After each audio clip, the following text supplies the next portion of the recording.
आपस में विरोध होता है, अलग अलग गुट होते हैं, तो आप किस तरीके से उन्हें मैनेज कर रहे हैं? आप तो कसम भी दिलवा रहे हैं कि कुछ भी हो जाए निर्दलीय नहीं लड़ोगे। मैं हमेशा कहता हूँ मेरे 5 सूत्र हैं: संपर्क, संवाद, समन्वय, सामंजस्य और सकारात्मक सोच। टीमी और बजरंग दल दोनों के खिलाफ मैंने मांग की थी कि इनको बैन किया जाना चाहिए, और शिवराज सिंह चौहान की तो जो बची कुछ साख थी वो भी समाप्त हो चुकी है।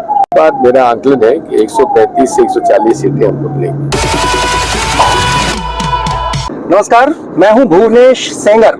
आ चुके हैं आप लपेटे में। हमारे साथ बात करने के लिए कांग्रेस के दिग्गज, हमेशा चर्चाओं में रहने वाले और फिलहाल 45 डिग्री के टेम्परेचर में कांग्रेस की नैया के खवैया दिग्विजय सिंह जी हैं। बहुत बहुत स्वागत है दिग्विजय सिंह जी, डिजिटल प्लेटफॉर्म में दी लपेटा। पहला सवाल यही है कि पिछले चुनाव में मैंने देखा था आप एक यूनिक प्रोग्राम लेके आए थे, संगत में पंगत, और उसके बाद सरकार बनी थी। अब क्या, अभी आप लगे हैं मिशन जी? अभी मुझे कमलनाथ जी ने मुझे और दिखराज जी को काम सौंपा है कि हम लोग उन विधानसभा सीटों पर जाएं जहां लगातार हम चुनाव हारते चले आ रहे हैं जी, और उसी के संदर्भ में मैं कल मैं बुरहानपुर और पलथाना में था, आज हरसूद में था जी, और कल परसों खंडवा में हमारी मीटिंग है, और उसके बाद खातेगांव और बागली में परसों मीटिंग है जी। परसों मतलब एक दिन बाद उसकी जी, 28 तारीख। इस तरह से हम लोग कोशिश कर रहे हैं कि पता लगाने का कि आखिर क्या कारण हम लोग लगातार हार रहे हैं जी, और कांग्रेस के कार्यकर्ताओं को साथ और में भरना और पूरे तरीके से हम लोग इस मामले में सक्रिय हैं। बड़ी चुनौती होती है कांग्रेस में, और आप उसी के लिए जाते हैं क्योंकि गुटबाजी आ जाती है, आपस में विरोध होता है, अलग अलग गुट होते हैं, तो आप किस तरीके से उन्हें मैनेज कर रहे हैं? आप तो कसम भी दिलवा रहे हैं कि कुछ भी हो जाए निर्दलीय नहीं लड़ोगे। गुटबाजी तो रहती है, लेकिन जब सभी गुट के लोगों को एक करने का संकल्प हो, तो हमारा ये प्रयास रहता है कि हम सबको समान नजर से देखें। जी, जब लीडरशिप खुद गुटबाजी को प्रोत्साहन देने लगती है जी, तो तब गुटबाजी पर नियंत्रण करना मुश्किल हो जाता है। लेकिन जब स्वयं लीडरशिप हर तरह से गुटबाजी के चंगुल में ना फंसकर एक फेयर इम्पार्शियल वे में डील करे जी, तो फिर कोई दिक्कत उसमें होने की आवश्यकता संभावना नहीं है।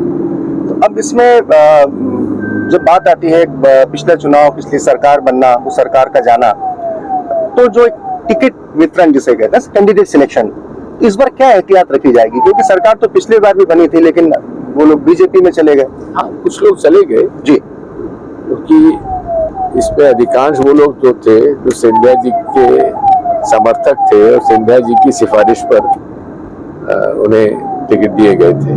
जी, अब इसमें कमलनाथ जी वो सर्वे करवा रहे हैं और पूरी तरीके से हम लोग टोक बजाकर इस बात का इंतजाम कर रहे हैं कि हर हालत में कोई ऐसा व्यक्ति ना हो जो कि बिक जाए, और अब बिकेगा भी नहीं कोई। जी। क्राइटेरिया क्या है जिस हम क्राइटेरिया की बात करते हैं? क्राइटेरिया तो यही है कि विचारधारा से कांग्रेस पार्टी से जुड़ा हुआ हो, लॉयल्टी कांग्रेस पार्टी के प्रति हो और जीतने की संभावना हो, सबको साथ लेने की क्षमता हो। जी, हम लौटते हैं हाल फिलहाल के विवाद में। कहा एक अपने बयान में कि प्रधानमंत्री नरेंद्र मोदी को माफी मांगनी चाहिए क्योंकि उन्होंने बजरंगबली का अपमान किया कर्नाटक चुनाव में। निश्चित तौर पर बजरंगबली की तुलना यदि बजरंग दल के गुंडों के साथ होगी तो कौन स्वीकार करेगा? कम से कम जो सच्चे भक्त है बजरंगबली के, वो तो इसे स्वीकार नहीं करेंगे। जी, तो जिस तरीके से कर्नाटक के बाद कांग्रेस ने एक तरीके से जय बजरंगबली का नारा दिया है, मध्य प्रदेश चुनाव में भी रहेगा।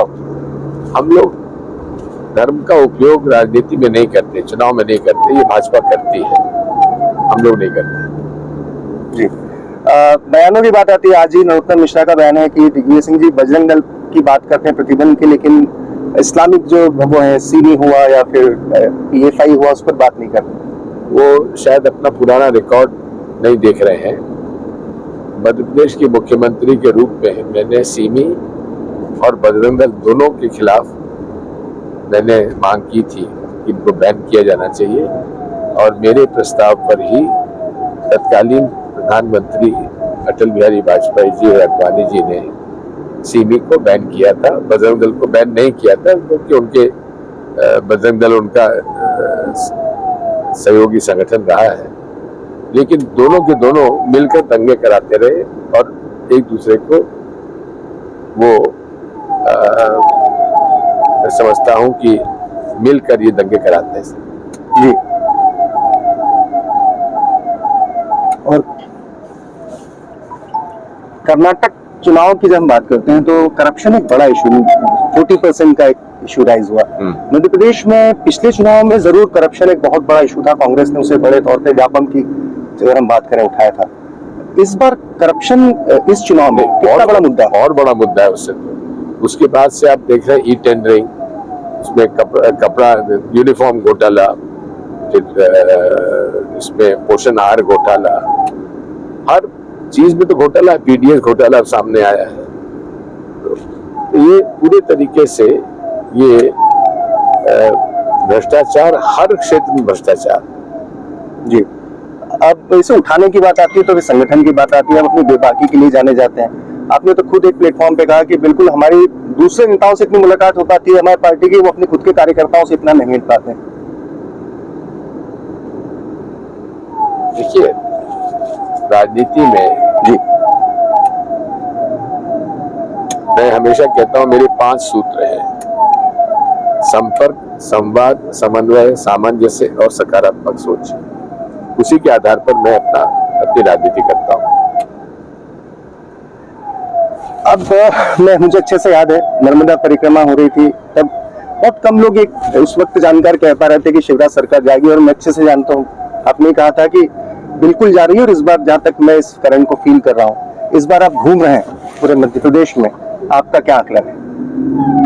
पिछले 2018 के चुनाव के माहौल से और ज्यादा एंटी इनकम्बेंसी फैक्टर है, और शिवराज सिंह चौहान की तो जो बची कुछ साख थी वो भी समाप्त हो चुकी है। और बीजेपी में जो अंदरूनी कलह चल रही है हाल ही के दिनों में, जो खबरें आती है कि कहीं वो इसमें इस आग में घी का काम कर रही है। जी। दूसरा, आप जिस तरह से लगातार चल रहा है दीपक जोशी का कांग्रेस में आना, क्या और भी बीजेपी के नेता कांग्रेस में आ सकते हैं, संपर्क में? कमलनाथ जी से संपर्क में है कई लोग, यानी आने वाले वक्त में आ सकते हैं बिफोर इलेक्शन? जी, संभावना तो है। आप कितनी सीटें, क्योंकि माना जाता है कि आप जो बोलते हैं होता है, कितनी सीटें आप अपनी तरफ से? पिछली बार मैंने लगभग 126 सीटों का आकलन था मेरा, और हमें 114 मिली। अगर मध्य प्रदेश के मामले में मेरा आकलन थोड़ा सा कम रह गया, उसके जो भी कारण रहे हो, लेकिन इस बार मेरा आकलन है कि 135 से 140 सीटें हमको मिलेंगी। एक आखिरी सवाल, हाल ही में बीजेपी के सांसद KP यादव, कल ही उन्होंने एक इंटरव्यू दिया जिसमें उन्होंने ज्योतिरादित्य सिंधिया पर बड़ा हमला बोला है। KP यादव, उनके पिता रघुवीर सिंह रुसल्ला हमारे जिला परिषद के अध्यक्ष थे गुना के, और सिंधिया जी के कट्टर समर्थक थे, लेट सिंधिया जी के, माधवराव जी सिंधिया के। और ये लड़का हमारे सामने बड़ा हुआ है।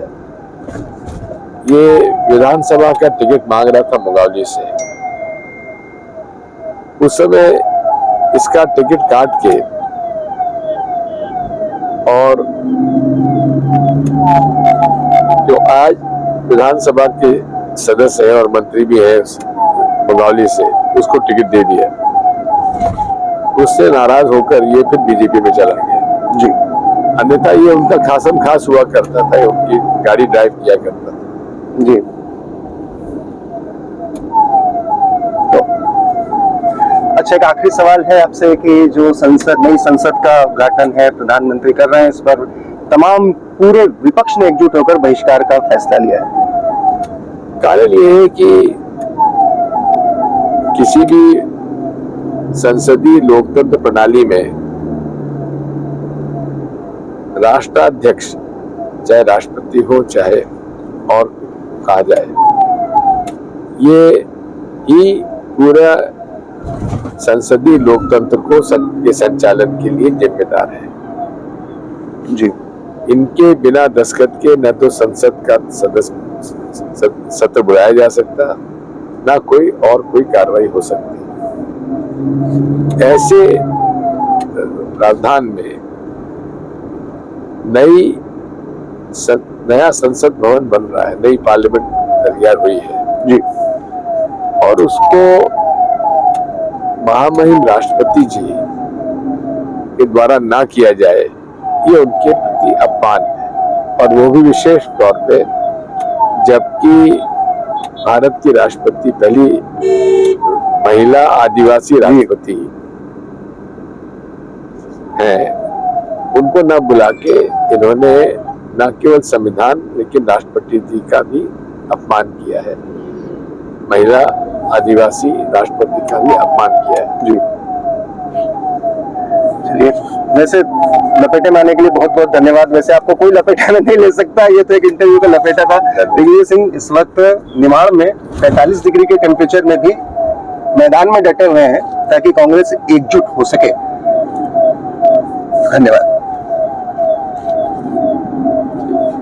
और क्या खेती बाड़ी कैसे चल रही तुम्हारी? अच्छी चल रही। अभी मैंने 5